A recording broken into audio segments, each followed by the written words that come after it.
આજે અમારે બ્રહ્મપ્રકાશ સ્વામી વડતાલથી આવ્યા છે અને બ્રહ્મપ્રકાશ સ્વામી જેમણે ખૂબ બધું સ્વામિનારાયણ સંપ્રદાયનું સાહિત્ય પોતે એકત્રિત કર્યું છે અને પોતે લખે છે.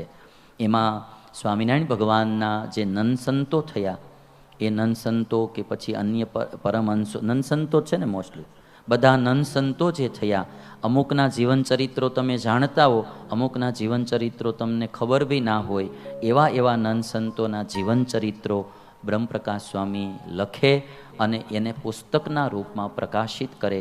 તો જેનું નામ છે પરમહંસ ગાથા, પરમહંસોની ગાથા. તો એ પરમહંસ ગાથા જે આખું પુસ્તક 4 ભાગમાં, એને 3 ભાગ પ્રકાશિત કરી દીધા.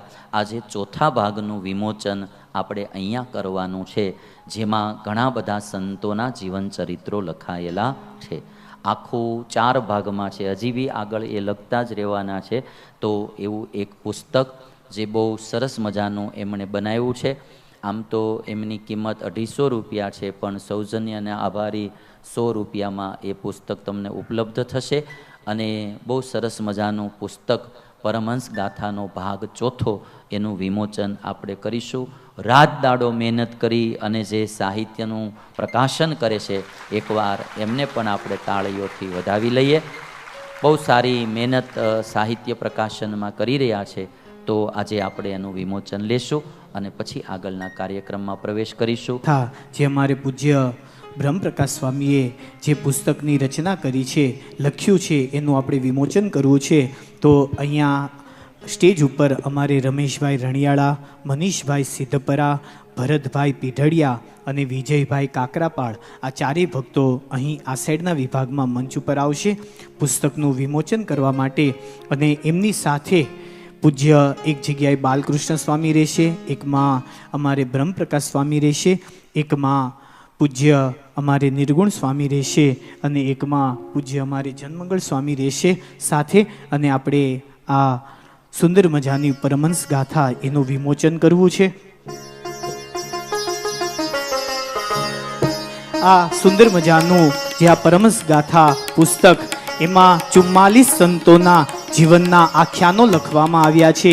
અત્યાર સુધીમાં ભાગ 1, 2 અને 3 વિમોચન થયા. એમાં 136 પરમહંસો સંતોના જીવનની ગાથા લખાયેલી છે.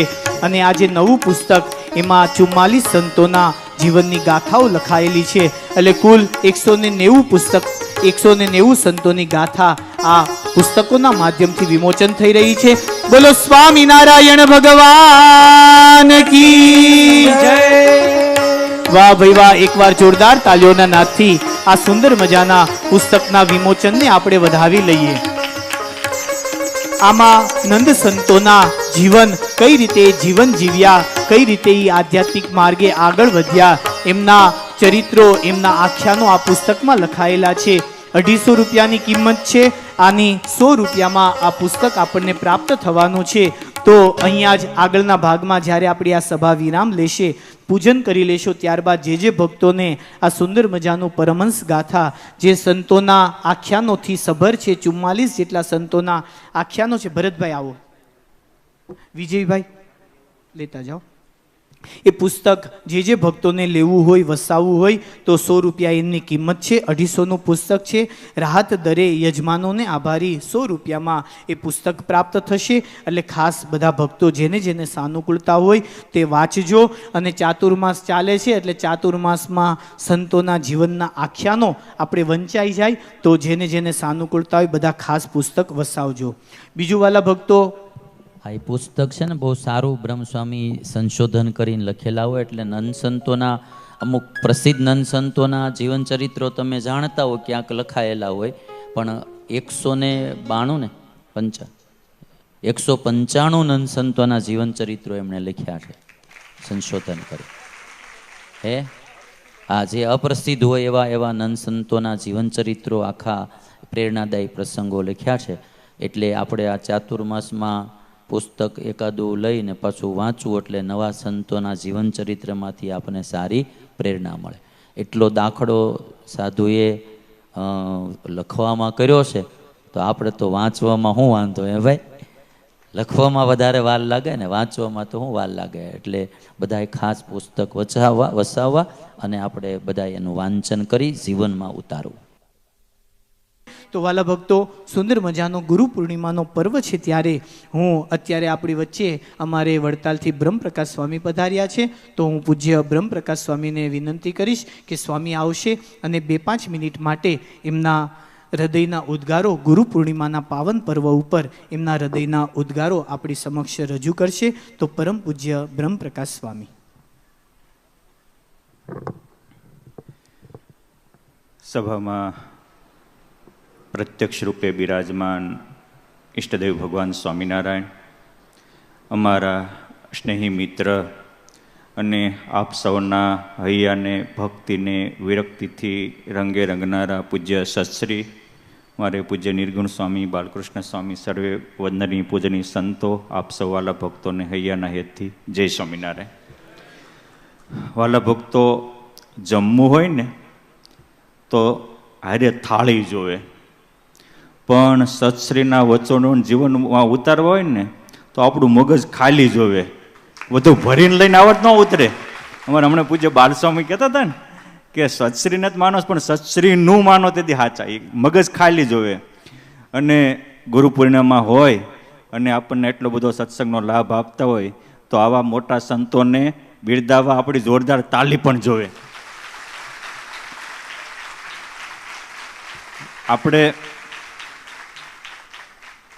જ્યુસ ચીકુનું હોય એને બધું મિક્સ કરી નાખું તેને જ્યુસ કહેવાય, પરંતુ આવા મોટા સંતો સારા કાર્ય કરતા હોય એમાં આપણે સાથ ન આપીએ ને તો આપણે કંજૂસ કહેવાય.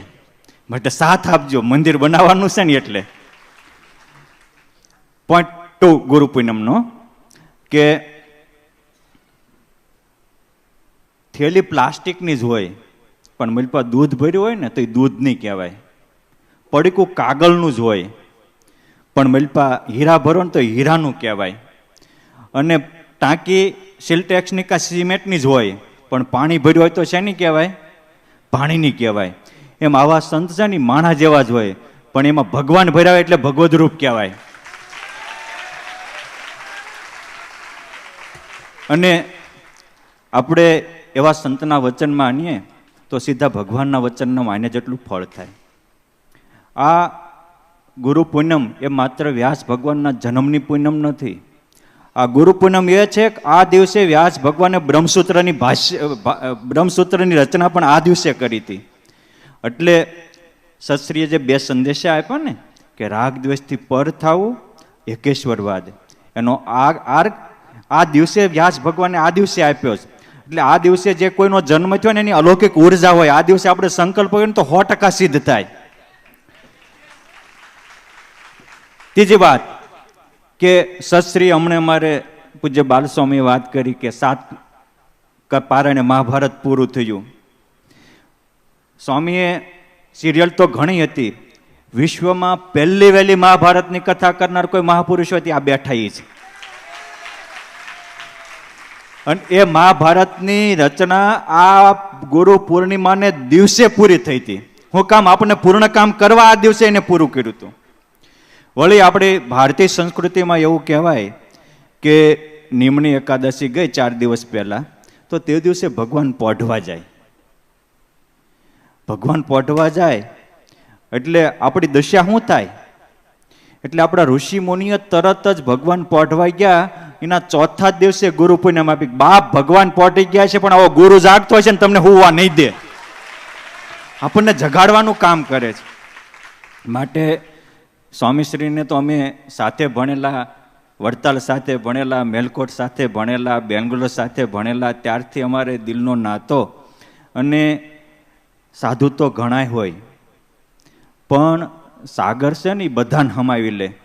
એમ આવો સાગર પેટો સાધુ કોક જ હોય કે બધાને હમાવે. બાકી વાડાબંધી કરનારા તો હજારો લાખો છે પણ સાગર પેટા હોય બધાને હમાવે. એવું એમનું વિશાળ સાગર પેટું વ્યક્તિત્વ અમારે સત્શ્રીનું છે. મારો ખુદનો અનુભવ છે. માટે સ્વામીશ્રીના કાર્યમાં તમે બધા સાથ સહકાર આપજો. બીજું, આપણે હમણાં પરમહંસ ગાથાની વાત થઈ એ પરમહંસોના જીવન, કોઈ પણ માણસને સારું કરવું હોય ને તો સારું વાંચન બહુ જરૂરી છે, કારણ કે સારું વાંચન એ અનુભવી ભોમિયાની ગરજ સારે. માટે સુખી થવા માટે આવા આપણા ઇતિહાસિક પુરુષો, તત્વચિંતકો એવું કહે છે કે જેને સંસ્કૃતિ નષ્ટ કરી હોય એનો ઇતિહાસ ભૂસી નાખો. વર્ષો ગયા તો ભારતની સંસ્કૃતિ ન ભૂસાણી, એનું કારણ એક હતું, આક્રાંતાઓએ બીજી કેટલી સંસ્કૃતિઓ ભૂસી નાખી, સ્વિટ્ઝરલેન્ડની ને તુર્કીની ને ઇઝરાયલની, ઈરાન, આ બધા ભારતમાં હતા. આજ ક્યાંય ભારતનું ડીટ્યું નથી રહ્યું. આ ભારતનો આજ આપણે 24મો ટુકડો રહ્યો. છેલ્લા 1200 વર્ષમાં ભારતના 23 ટુકડા થઈ ગયા છે. હવે મારા બાપ ટુકડા ન થવા ને તો આવા જોરદાર પુરુષને પકડી રાખજો. વ્યાસ ભગવાનને જે પુરાણોમાં આખ્યાનો લખ્યા અને આખ્યાનો આવા સંતો પ્રવાહિત કરતા રહ્યા, એટલે દેશમાં આપણી સંસ્કૃતિ ટકી છે. અને એ જ કાર્ય મોટું કામ કર્યું હોય તો એ પુરુષોત્તમ નારાયણના પરમહંસો હતા. ભગવાન સ્વામિનારાયણ પણ સાગર પેટા ભગવાન હતા. એને 18 આલમના લોકોને સ્વીકાર્યા હતા અને બધાને સમાધિ કરાવી અલૌકિક અનુભવ આપ્યા હતા. અને એ અનુભવોની રસ ખજાનો એટલે એ પરમહંસ ગાથા છે. આપ વાંચજો ત્યારે ખ્યાલ પડશે. મને 2-5 જણાના તો એવા ફોન આવેલા કે સ્વામી પરમહંસ ગાથા વાંચતા વાંચતા સૂઈ જઈએ તો રાત્રે પરમહંસો સાથે પુરુષોત્તમના દર્શન થાય. વિદેશમાંથી તો 2-3 એવા ફોન આવ્યા હતા કે સ્વામી મને વાંચવાનો બિલકુલ કંટાળો, પુસ્તકનું વાંચવું તો સાંભળું ખરો બધું, પણ કે પરમહંસ ગાથા વાંચવા માંડ્યો તો મૂકવાનું મન થતું નથી. માટે એ અનુભવનો ખજાનો છે. રામાનુજાચાર્યના 10મી પેઢીના શિષ્ય અનંતાચાર્યએ પ્રપન્નામૃત ગ્રંથ લખ્યો. એમાં 24 ભક્તોના આખ્યાનો છે રામાનુજાચાર્યને એને મળેલા. તો એક આચાર્યના મળેલા અને એના શિષ્યોના આખ્યાને પછી રામાનંદ સ્વામીએ 500 વર્ષે પાઠ કર્યો અને પુરુષોત્તમની અનુભૂતિ થઈ. તો આ તો પુરુષોત્તમ નારાયણના પરમહંસો છે. અને જે આમ કહીએ તો એની પેઢીનામાં અમે બધા એના વારસદારો જ છીએ. એટલે જે અમારે 5મી 7મી પેઢી છે, 10મી પેઢીએ લખેલો હોય એનેથી અનુભૂતિ થતી હોય તો આનેથી ચોક્કસ ભગવાનની અનુભૂતિ થશે. માટે આપ આના વિશેષત લાભ લેજો, બીજાને પ્રેરણા આપીને લેવડાવજો. અસ્તુ, ધન્યવાદ. જય સ્વામિનારાયણ.